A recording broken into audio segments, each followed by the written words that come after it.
आज का हमारा टॉपिक है चांदनी रात। ये पहली कविता है जिसके लेखक हैं मैथिली शरण गुप्त।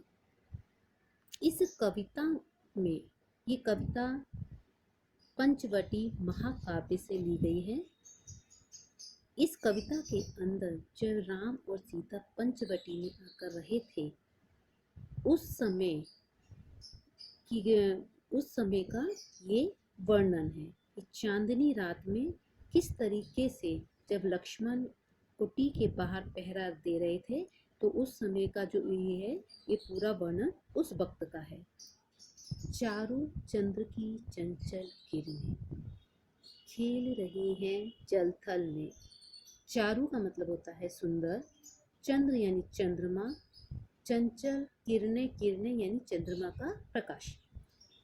तो सुंदर चंद्रमा की चंचल किरणें खेल रही हैं जल थल में। जल यानी पानी, थल यानी धरती, भूमि, जमीन।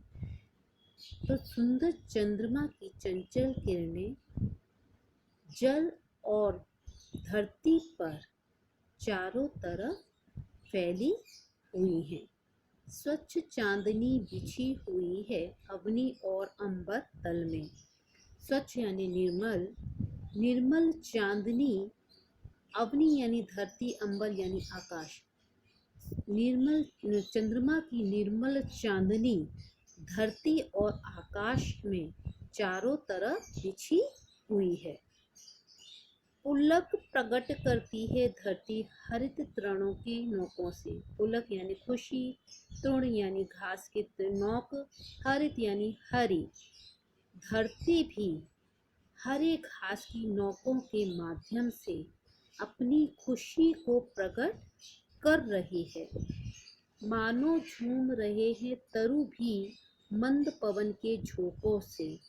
तरु यानी वृक्ष, पेड़, मंद यानी धीमे, पवन यानी वायु, हवा।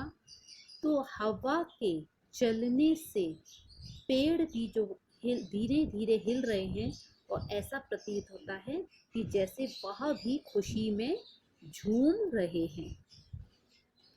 क्या ही स्वच्छ चांदनी है ये, है क्या ही निस्तब्ध निशा। ये स्वच्छ चांदनी, चंद्रमा की स्वच्छ चांदनी चारों तरफ बिछी हुई है। क्या ही है निस्तब्ध निशा। और इस चंद्रमा की चांदनी में चारों तरफ निशा यानी रात में का सन्नाटा भरा हुआ है। स्वच्छंद सुमंद गंध वहा। गंध वहा का मतलब होता है वायु। स्वच्छंद यानी स्वतंत्र, निरानंद है कौन दिशा। और वायु यानी हवा भी मंद यानी धीरे धीरे स्वतंत्र रूप से बह रही है। निरानंद है कौन दिशा। चार ऐसे, निरा का मतलब होता है, निर का मतलब होता है रहित, यानी आनंद से रहित कौन सी दिशा है, अर्थात सभी दिशाओं में आनंद व्याप्त है। बंद नहीं अब भी चलते हैं नियति नटी के कार्यकलाप। नटी मतलब नर्तकी।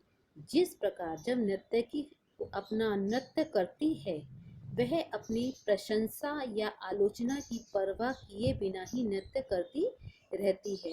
इसी प्रकार नियति भी यानी प्रकृति भी अपने क्रियाकलाप निरंतर उसके चालू हैं। उसके कोई भी क्रियाकलाप बंद नहीं है। पर कितने एकांत भाव से, कितने शांत और चुपचाप। वह एकांत यानी अकेले ही शांत और चुपचाप होकर अपने कर्तव्यों का निर्वाह कर रही है।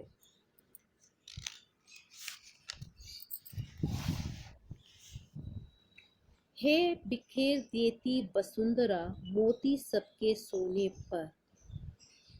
वसुंधरा यानी धरती, मोती सबके सोने पर यानी सभी के सोने के पश्चात ओस रूपी मोती धरती बिखेर देती है। रवि बटोर लेता है उनको सदा सवेरा होने पर, और सुबह हमेशा ही सुबह होने पर सूर्य अपनी किरणों के माध्यम से उन्हें समेट उन मोतियों को समेट लेता है। और विराम दायिनी अपनी संध्या को दे जाता है, और अस्त होने से पहले आराम देने वाली संध्या को वह मोती दे जाता है।